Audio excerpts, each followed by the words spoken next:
Welcome, Michael, to Real Estate Today. Today's conversation can go anywhere, I suppose.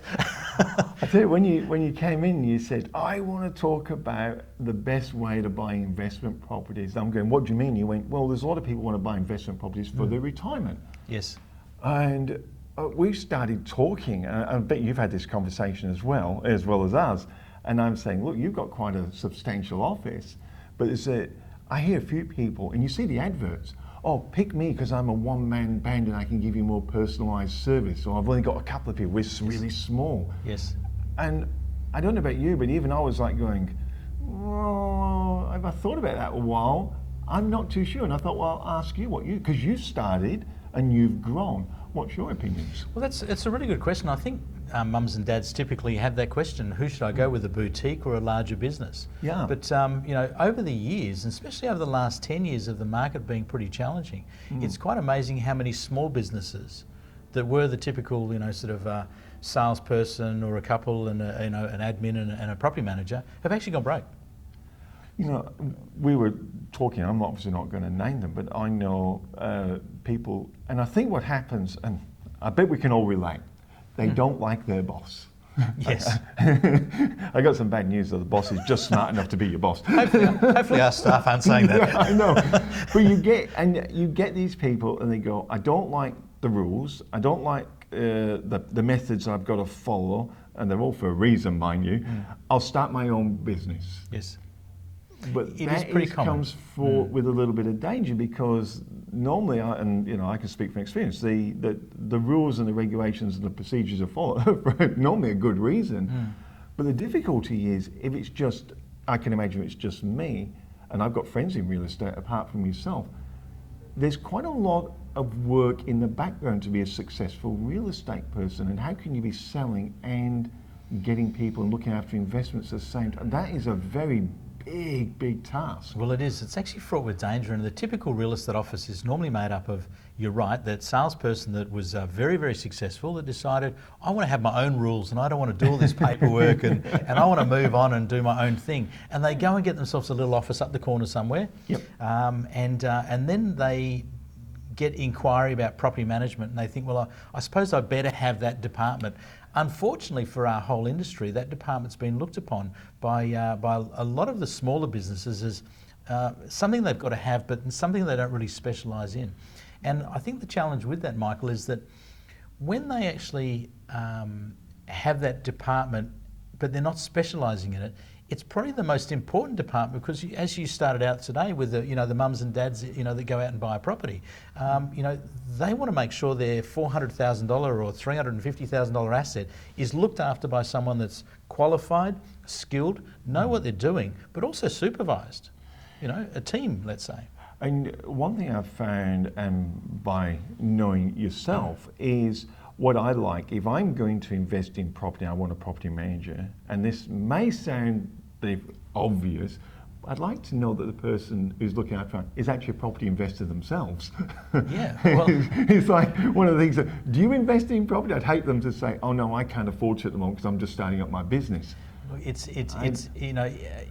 Ingrid and I are both in our situation. We're both investors in property. Yes. And you'll meet Ingrid later. We'll be out there on the road and see her doing some things. But but look, it is an issue because in many cases the office that's small are struggling to make ends meet. So the salesperson or the manager of the business has to now go out and do a lot more selling to try and pay the rent and pay the staff and pay all those things. However, a larger office, like ours for example, we have such an infrastructure in place. We're employing nearly 30 people, but it's all departmentalised, which ensures that the delivery of service is to the premium. Yeah. The other thing I've found and I'm fortunate, I've been to your office, I've met your staff, but anyone, this I say, we could all look through the online and through the newspaper and go, I think I'll buy that as my investment property, and then get a property manager and go put it on the rent roll.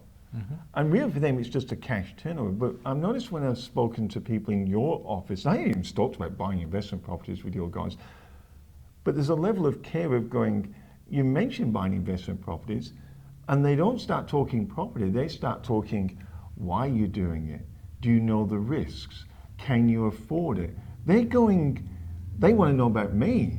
They want to know when that plumbing goes wrong or that washing machine. Have you thought about these things? I'm going, you're asking me these questions before you even looked at it, and I'm finding that level of care.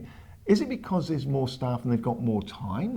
Why are we getting that? It may be experience, and yes, there is more staff and there is more time and there's more experience. And I think the thing about it is the typical mums and dads that are jumping out there to buy a property, which is fantastic, and it's a great way to build wealth. But there's so many more factors to consider. As you say, what happens if these events occur? What happens if the hot water system backs up, and what is their cash flow situation before they actually enter into an investment of, let's say, $350,000, $450,000? There's really important questions that a salesperson should be asking, rather than just trying to make a sale. And our business development team, of course, they would be talking the same sort of language. They'd be talking about have you done this before? What's your experience level like? How can we assist you in giving you more experience and understanding of how it all works? And there's a lot of factors there. And I suppose you could say that there's businesses out there just doing the business, and there's businesses out there that are specialising in the business. It's another interesting factor, and I was talking to one of the ladies in your office, and she said, what you've got to consider when you're looking at buying rental, she goes, is people do move on. She goes, so you've got to be ready for people moving on. She goes, in a large office like ours, she said, the great advantage is we've actually got someone who can actively get on straight away to find you a tenant before the other tenants moved out. She goes, and I was really surprised. I can't remember what she said, but your vacancy rates, they're 1 point something. I mean, they're so low. It's like they're almost non-existent. Yeah. Look, I suppose you could say it's the boutique versus the large. Yes. The large has that advantage over the boutique, and and let me explain the differences between the two in this particular scenario. The boutique office traditionally, as I say, has the salesperson out there trying to make sales to make ends meet. The property manager in the office is trying to run around and do everything. She's partly a receptionist. She's she or he, I shouldn't be sexist here, but she or he is out there, trying to let the properties, trying to do the viewings, trying to do the inspections, trying to deal with the new clients coming in, trying to deal with the various concerns that happen with maintenance for a property and that happens. So they're trying to do all those things. And as for the delivery of leasing the property as fast as possible, that seems to be where they fall down. However, the interesting thing when someone buys an investment property is that the cash flow is important, especially if they haven't got a great deal of cash flow available when they get into the investment. So to have it leased out quickly, we found that the only way to really do that is to actually have a department that specialises in that. So as you said, and that's the perfect world if it's rented before the person's actually vacated the property, and yes, that does happen, but sometimes there is a vacancy period. Yes. But the vacancy period that's reduced as small as possible, of course, is saving the owner money. So what we find with our team, and I'll just use that as an example, is that we have somebody out on the road doing the viewings 6 days a week, where they're there when the client wants to see the property, not when it's convenient for the property manager, but when it's convenient for the customer. Yeah. The person on the inside is actually processing all the applications, ringing up all the referees, ringing up the employers, checking the bank statements, making sure they're not on the database, the tenancy databases, and ensuring that the client checks out before they're even presented to the owner. So that happens, and because that can happen because it's a department that's working on that, it means that it happens faster, which means that the person will be in the property faster, which means the owner's not out of pocket for a long period of time. It's quite funny actually, because what happens in our industry is some people say, oh look, your fees are a little bit more expensive than the other agent, but in actual fact, where they miss, and this is a really good tip, where they actually miss the big picture, and the big picture really is this, is that yes, there might be a little bit of a fee here, a little bit of a fee here, it's $10 here, $20 there, whatever it may be. It's usually minor, it's in the, whatever it may be. However, the difference is if a bigger agency leases the property a few weeks faster, the savings is 2 weeks worth of rent. And that outweighs the amount of difference in they were $5 cheaper here or $10 cheaper there. And so that's the part of the picture that sometimes gets forgotten about. And that's really important because, the boutique that's struggling to get as much business as possible to make ends meet, what actually happens is they will be in a situation where they've got to cut their fees to try and get the business, to try and prop the business up. Where a bigger business doesn't need to do that because they've got the infrastructure in place and the business is moving and they can do the right thing by the client. And that's really important because, you know, as mums and dads, you know, and I buy property as well. And we're trying to buy property, and in Australia, it's kind of a nice, solid investment. It's good for our retirement. Yes. As long as and this is only a personal take of mine, as long as we pay them off. I like to pay mine down so I'll own them when I retire. Yes. That's the name game. But that's the ideal. I don't know if this is common to all big firms, but like when you talk to people in your firm there in Rockingham, they're interested in the wealth creation aspect. They're not just interested in, oh, well, you bought my property, buy, or we've just got it rented and I'll speak to you next time when I need to put another tenant in there. There seems to be this culture almost, so what are you doing? You're trying to create wealth for your retirement? Okay, let us advise you, let us share our experience. There seems to be more than just, so that $10 to me, it costs you more than that for a coffee and a book. You know, there seems to be that, is that culture in like most big offices, or is that something you're building? Look, I think the understanding is, as I mentioned, Ingrid and I are both property investors ourselves, so we have an understanding about it, we've got a passion about it. So we also go to courses and we continue to learn, we continue to, you know, build the education of ourselves, but also our team. Yeah. So, you know, what we want our clients to actually experience is the fact that we can deliver a great deal of knowledge. Of course, we're not financial planners, so we can't give financial advice, but we can give advice like, and you'd be surprised actually, but one of the things that a lot of owners fail to do is get a depreciation schedule. And now the depreciation schedule can save them thousands of dollars a year. Now that one piece of advice that could be overlooked by an inexperienced property manager or an inexperienced team can cost that person thousands. Yeah. More so, you know, when you stop and think about the fact that it's a pretty common practice for the investor to actually get one of those on every single property. But you know, when you talk to owners, they go, so why did I need to get one of those again? In other words, no one's really told them about it. So when they deal with our business development managers, one of the things that we have in our pack and one of the things they discuss is, have you heard about this? Do you know about it? Let me explain what it's all about, and here's some information about it you can go home and read about, and let's talk about it, you know, when you come back. So I suppose there's a couple of ends in the market. There's people who are first getting in, they want to buy their first investment property, and then there's the ones that already got them and maybe going, maybe it's not being managed right, or maybe I'm not getting the right advice and I'm not growing quick enough. But if you really look at the first time investor who comes to you and they say, look, we'd like to make an investment property, we'd like you to manage it, you know, so I do well and I'm trying to create. What are the process? What are the steps they go through? What is it you're able to offer as a larger firm? I think the first thing is to sit down with a client and discuss what their strategy is, what their plan is, what they want, what the end result's going to be. Yeah.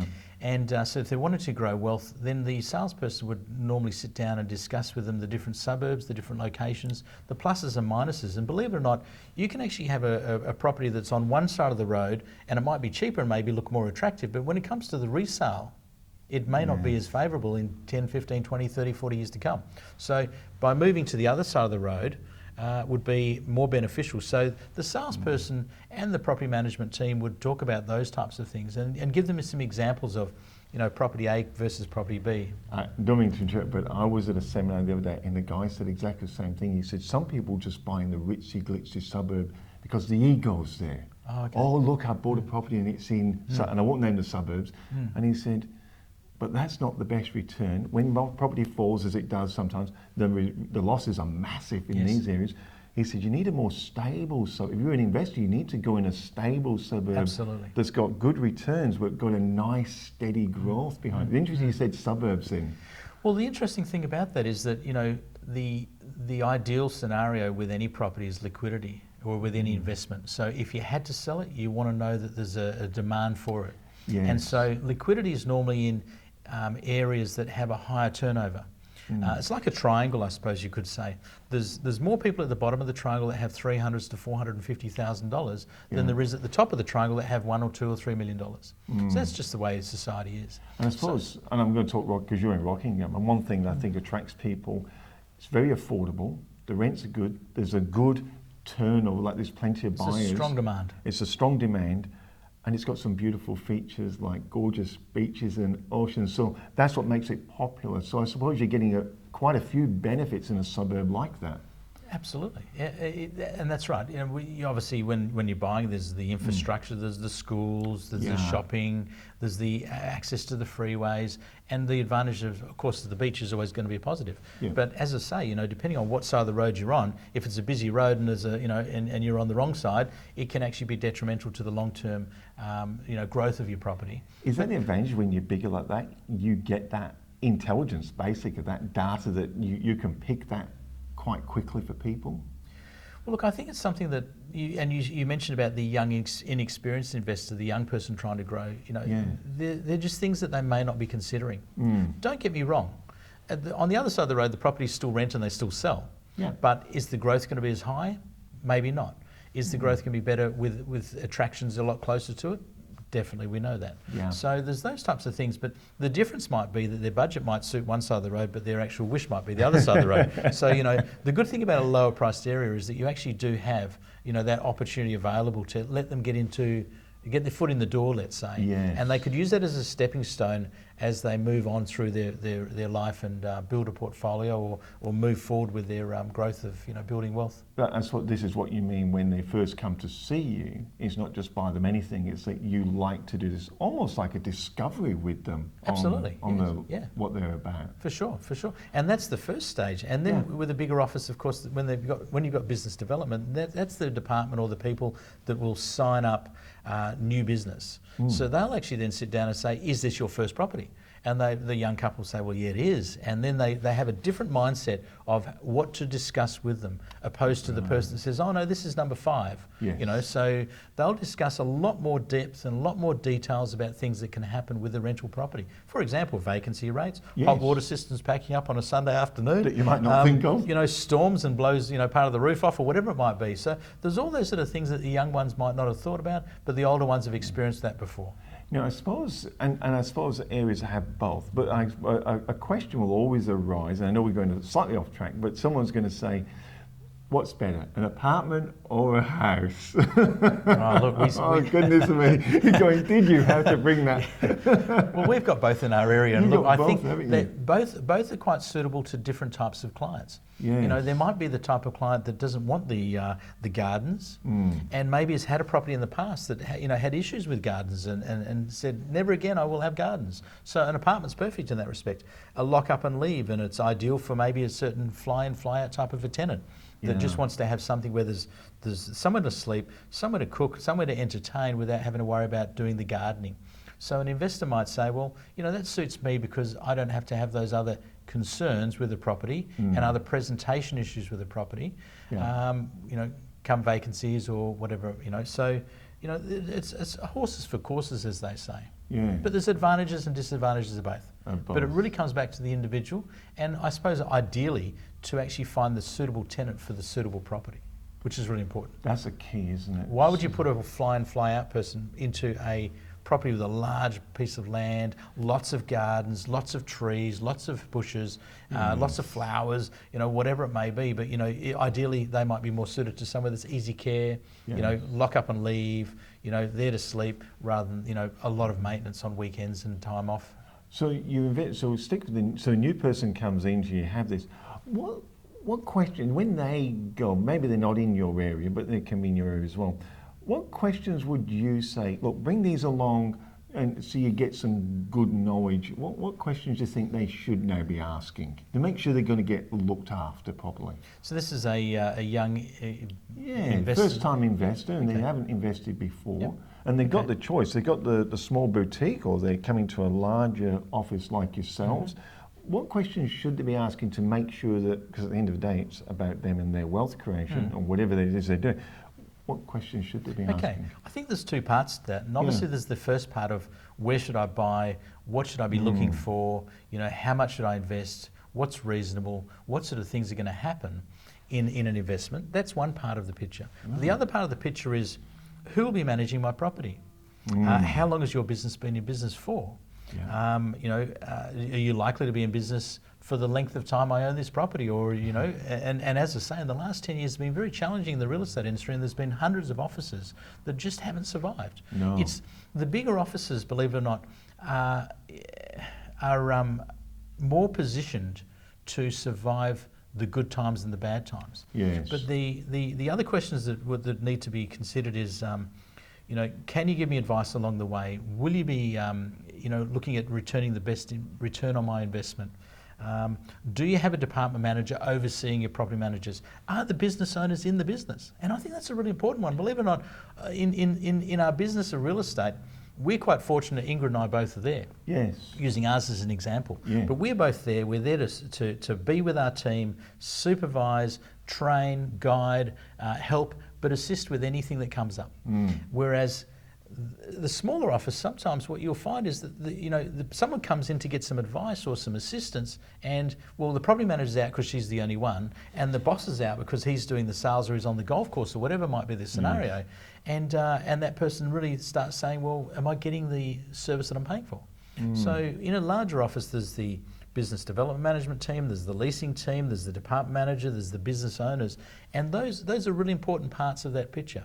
I'll give you one example of that, is that with any one of a client, any one of our clients, if they wanted to speak to the owner, there's normally one of us there. Yeah.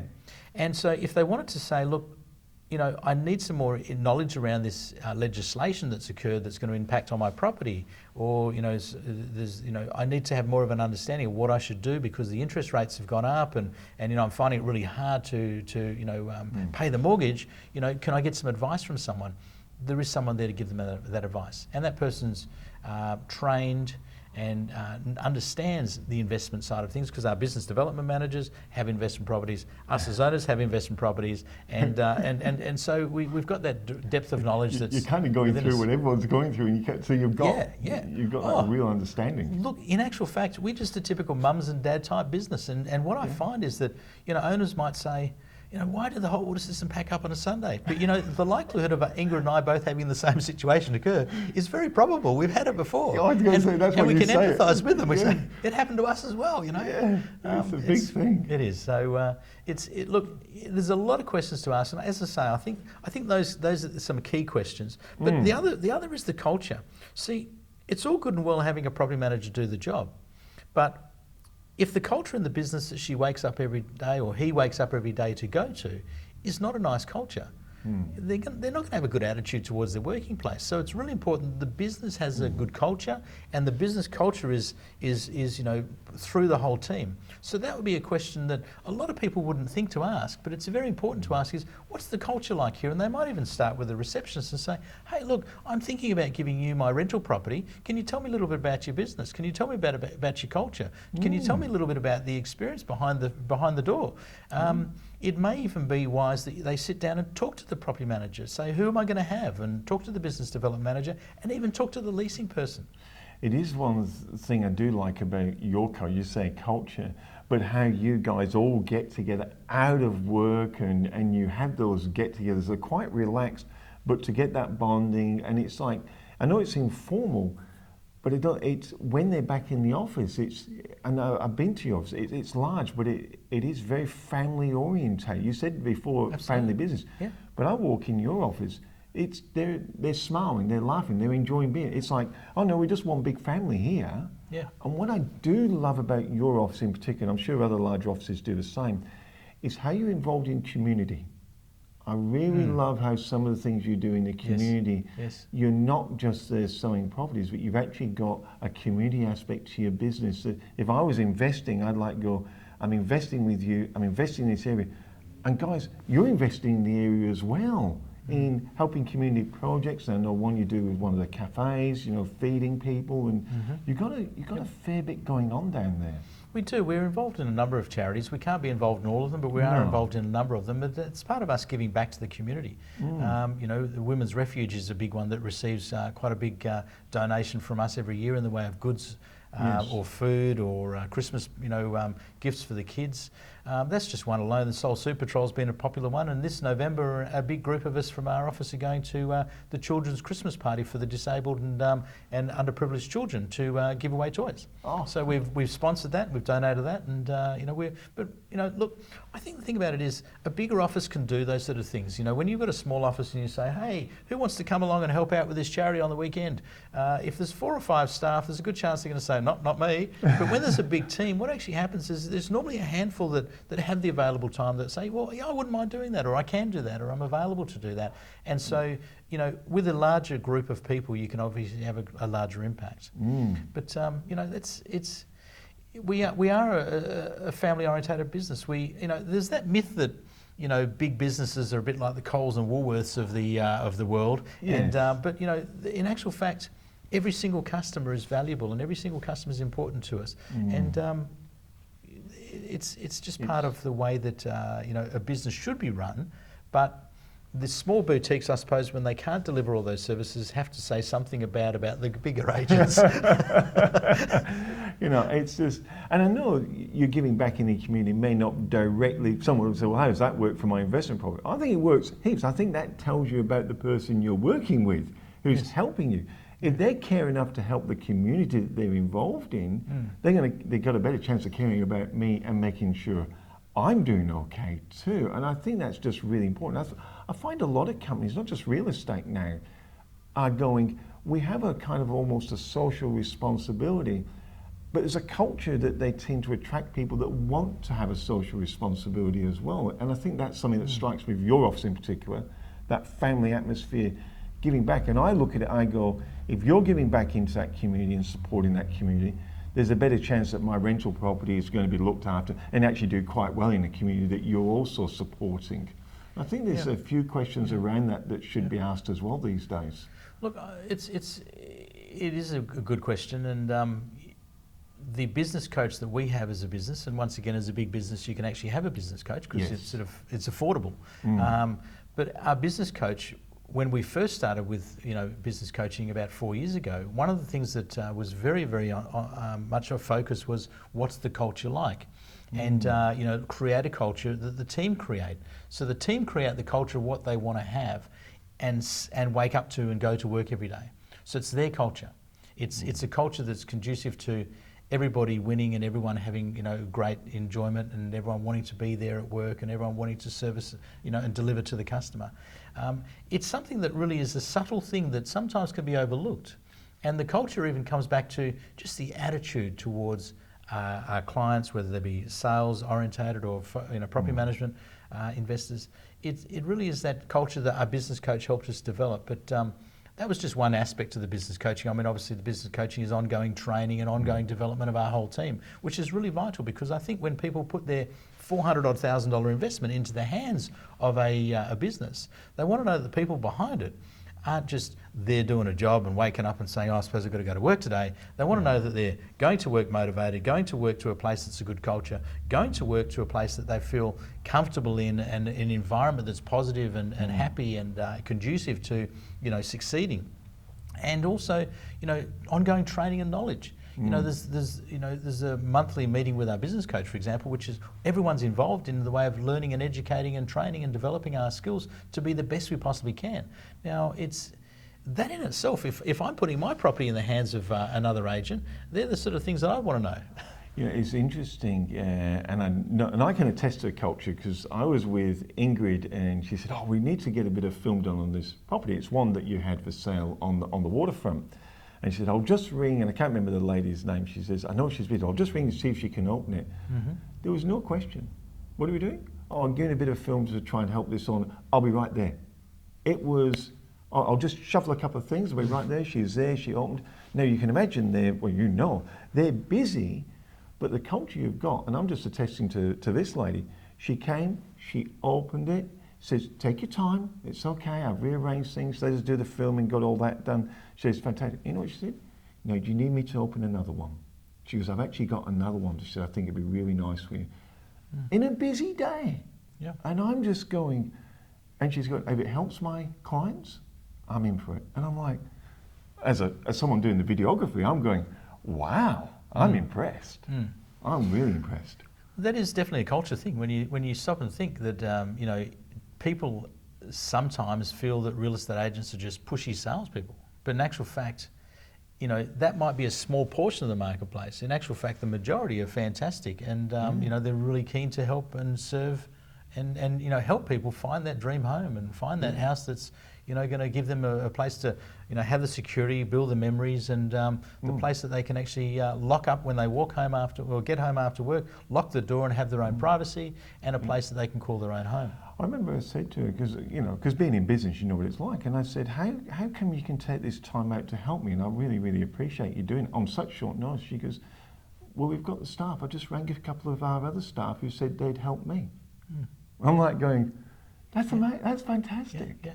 Look, I think that's a really important point, and that's probably one of the good questions for a new investor or an older, more mature investor that's been around for a while to ask the question is, if my property manager's on holidays, is there staff to cover? Or if my property manager falls pregnant, what's your strategy? What's going to happen? Because traditionally in property management... You've had this, haven't you? We have. We've had it 8 times in actual fact. We've had 8 babies. Can you imagine? So we've had 8 babies come through our business. But what we do is we find that because we're large enough, we can actually afford to say, well, okay, when that property manager's at the point where they want to go off on their leave to have their beautiful baby, is that we can employ that extra staff member to overlap and learn what's happening in that portfolio, to have an understanding of any maintenance that's occurring as we speak, sort of thing, and ensure that the portfolio is looked after whilst that person's on maternity leave. And when that person's ready, and because we're a family orientated business, if they're a great staff member, of course we want them back. I know we want them to come back, and our customers want them back. And some of our customers say, I really love the girl that's looking after us, the property manager's looking after us, but I really want to have, so-and-so back because I want to find out more about the baby and how things went. And, it's just incredible. And you've done it for people who've had babies, you've had people who've gone, they want to take that holiday, and you support them. You're going, go have your holiday, come back and tell us all about it. And then, you're very much, we are a family, so we know you're going to do this, you'll learn so much, come back, share it, and it just keeps rolling. Well, in actual fact, Michael, being a big organisation, LJ Hooker, they have conferences every year. And one of the rewards for a big group of our team the other day it was in August, September, is that we went off to the Pinnacle event, which was a LJ Hooker conference. We took 9 of our team. 9 of us went over there. 9. So when you think we got 30 in the team, we took 9 over there, and that was it was a lot of training, a lot of learning, a lot of fun, a bit of R&R, a bit of enjoyment, and it was almost like a reward for those key people to just say, hey, you've reached a certain point in your career, and we want to say thank you, well done, congratulations, and come along and learn with us. So Ingrid and I took them over there to Queensland, and we had a great time over there and on the Gold Coast, and they had that opportunity to do that. But the great thing about this whole scenario is to give them that chance to do that was we had a team of people back in the office that were looking after things whilst they're away for that week. Do you find when you do that with your staff and you bring them back, they come back refreshed, re-energized, and all of a sudden there's a lift? Absolutely. There is that energized and that camaraderie that's been built between the team members and the team that when they get back, they're also praising the team that looked after things while they were gone. So there's that, and there's that, I think there's that, sometimes it's overlooked, but the person that's actually doing the things behind the scene are kind of feeling, I'm stepping into the shoes of my colleague here because I want to help them out as well. And I think that's a really important part of the culture, because if the culture wasn't right, that probably wouldn't happen. So if you're an established investor, and maybe you are in a boutique firm, or maybe you're just going, I think I might be missing. What's it like when they come to your office and they might have 3 or 4 investment properties and they come and they think, look, I've got 3 or 4, I want to continue, or maybe they're happy with the 3 or 4. What's that process like when they come and meet you guys and actually talk about if they wish to change for a new property investor? Maybe they feel like they might be missing out on something. Well, look, the client, and that does happen. We've got clients with multiple properties, and they may come to us and say, look, I'm just not getting the service where I'm at. What can you deliver? And that's where we're all there to discuss the different parts of our business. And as business owners, we're also involved in that. So we will actually step in and chat about what we do too. Every single owner that comes on board with us, any single person that gives us the privilege to manage their investment, gets a phone call from management, gets a phone call from one of the owners of the business, and we discuss, or we welcome them to our business for a start, and then we discuss with them how we can deliver more service to them, how we can help them, and make ourselves available to them should they have any queries or questions whatsoever Obviously, the property manager can answer most of those, but even if the property manager is not there, they're welcome to ask for the owner. And that doesn't happen in a lot of businesses where the owner's available and isn't far away to be able to be spoken to. You know, it really strikes me that super successful businesses like yourself, the owners are there. And I'm always curious. I know it's not probably right. Well, I think it is important for a property investor to know. Why do you look, the straight talk here, you don't need to get up and go to work to earn money. You're already self-made. Why do you get up and go to work? What motivates you to be there and go, I'm coming into this studio first thing in the morning and doing some film. Then I'm going for here and I'm going back to work. And I'm going, you do this every day and you don't need to. Why? I think I have the passion for our whole team and our clients. I think our clients have entrusted us to look after their investment, and it's really important that we as a whole team work hard to make sure that investment's looked after. So, I dare say I'll retire one day, and I dare say Ingrid will as well. We'll both retire one day, but at the same time, we just enjoy what we're doing. We enjoy the people around us, we enjoy the culture we've got, we enjoy the business we've created, and we just enjoy helping clients. So it's not hard to get up every day and want to go to work. No, I mean, I remember you said to us, well, when I said work to you, you went, work? And I could see the look in your face going, it's not really work, it's... But we have a great environment, and I think that we all just get on so well, and it sounds too perfect to be true, but it really is. And mind you, I think that what's happened is that business coaching has helped us create that. And I think that's the thing. You've invested a lot into that. We employ people from other companies. Yes. Other companies other staff knock on the door and say, hey, I wouldn't mind getting a job with you if you've got anything going. And so what we find is when they actually do join us, if we do select them and if we feel they fit part of our culture, if they do join us, they're saying, wow, I haven't come across this in the previous jobs. Or, wow, you guys really are a team. Or, wow, you really do have a good culture. Or, wow, you really do reward your staff. Or, wow, you really do care. It's quite, we sort of sit back, Ingrid and I scratch our heads and say, so you mean that our competitor up the road, they're not doing these things?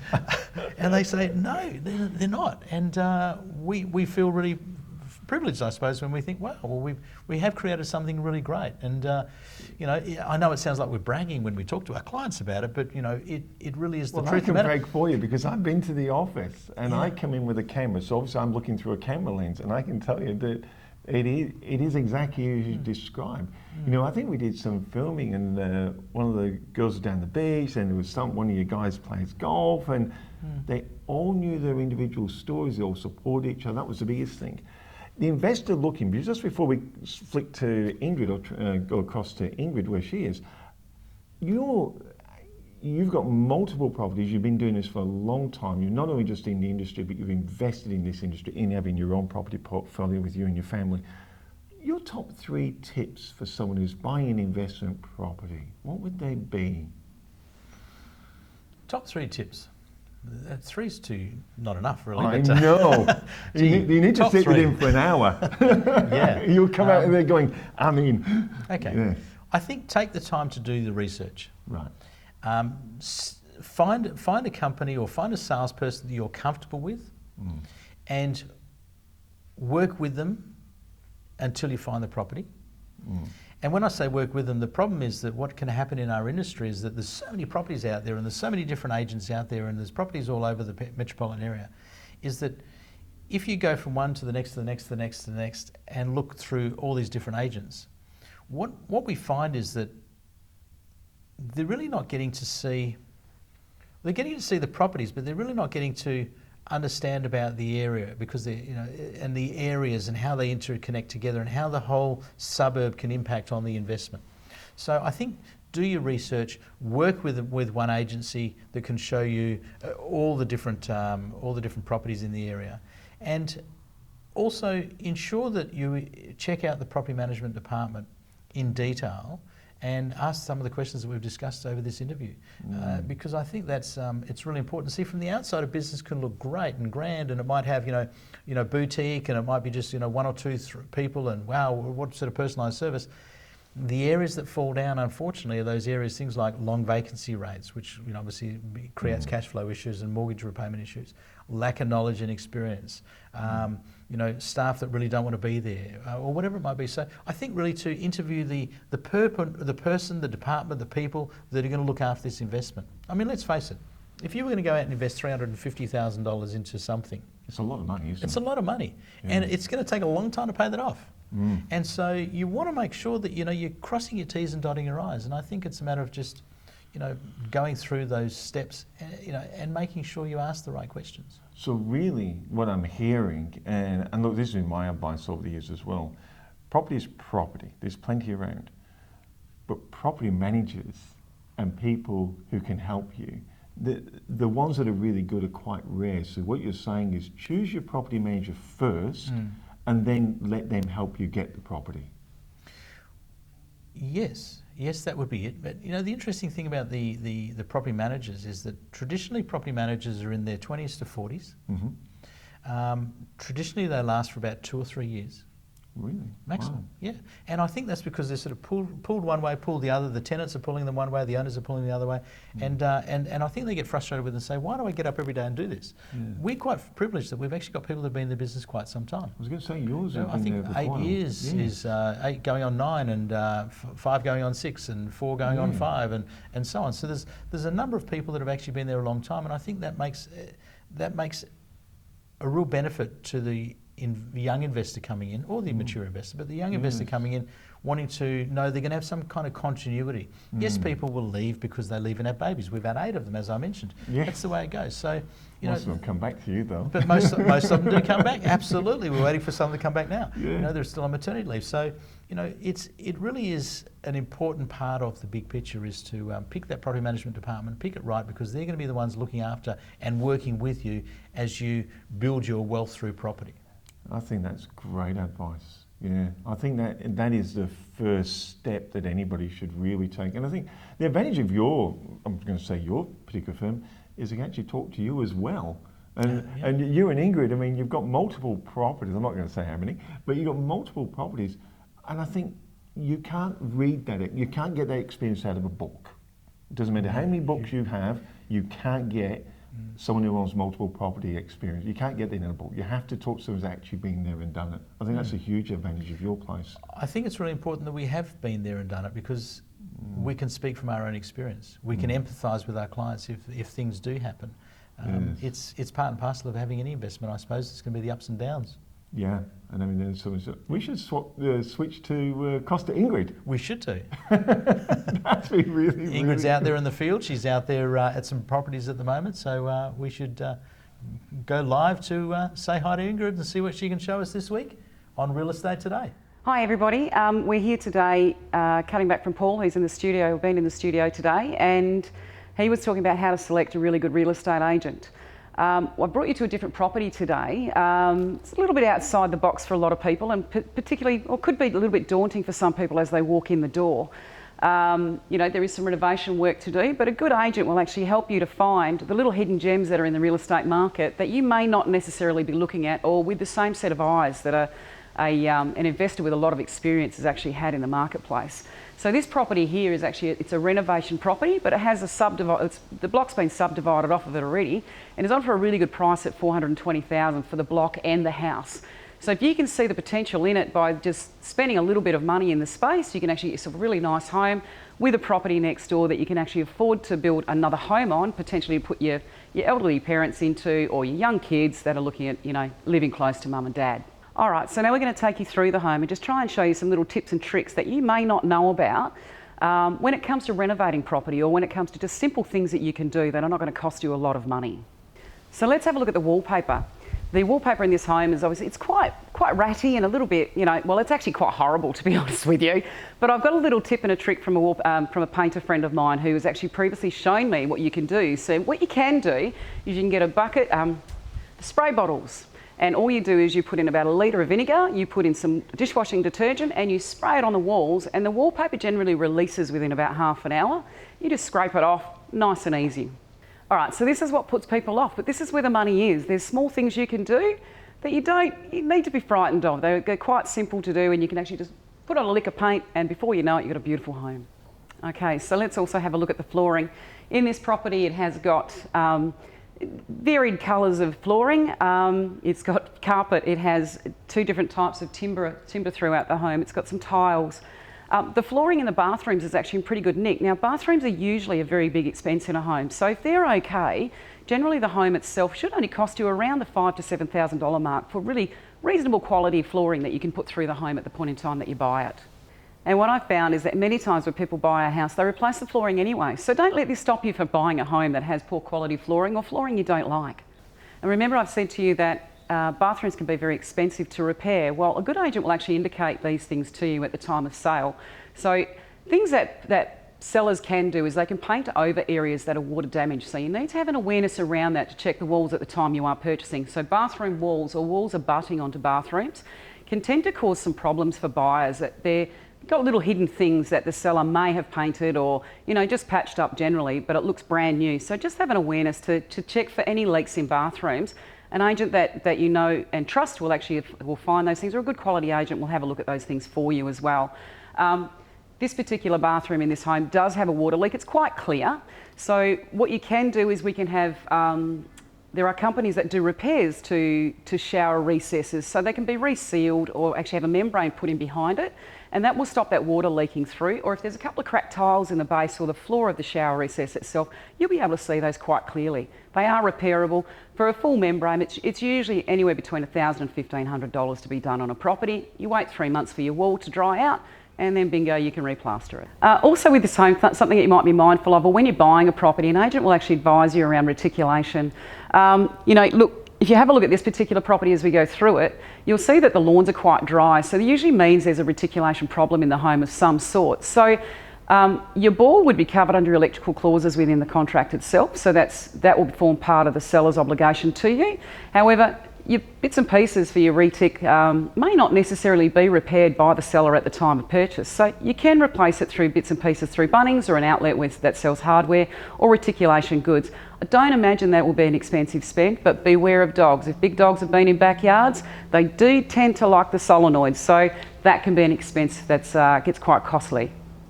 Another thing when you're in a home like this is double check the electrics to actually see if there's anything hanging out of ceilings or wires that are not connected to anything. If you have a look at those things, you can build into the contract that they're checked by an electrician at the time of the purchase again, and it's usually done within 7 days prior. So just have an awareness to get an electrician in to do a full assessment on the property for you might be less than $500. So they'll come through, check it out, see what needs to be done, and you can build that into the contract. So don't be frightened of purchasing a home like this. There's little hidden gems that an agent can bring in for you or show you, but have a vision past what you're actually seeing, whether it be dirt or damage, because some of the costs are not as expensive as what they think we are. Another thing with this property is the fact that it is a double property. So we do have a block of land next door to this house. We have a 4-bedroom, 2-bathroom home, which is a really good size on an average size of 700 square metres for the block. So please come and have a look. $420,000 for this particular property. It's at 3 Bonnie Dean Close in Coolangup or Woodbridge Estate. It's around the corner from a hospital, just around the corner from a major train station, and you've got shopping areas around this area too. So it's a really good quality zone. From the peak of the market back in 2014, the last little peak that we had, prior to that, 2008, as you know, these properties were selling for $420,000 on a 700 square metre block. So this is a really good buy. For this, plus the block next door, you've got a bonus that you can put mum and dad into the house next door. You can build a teenage retreat for your kids next door. So hopefully this has helped you today. Just remember that the most important thing is select your agent first, then select your property.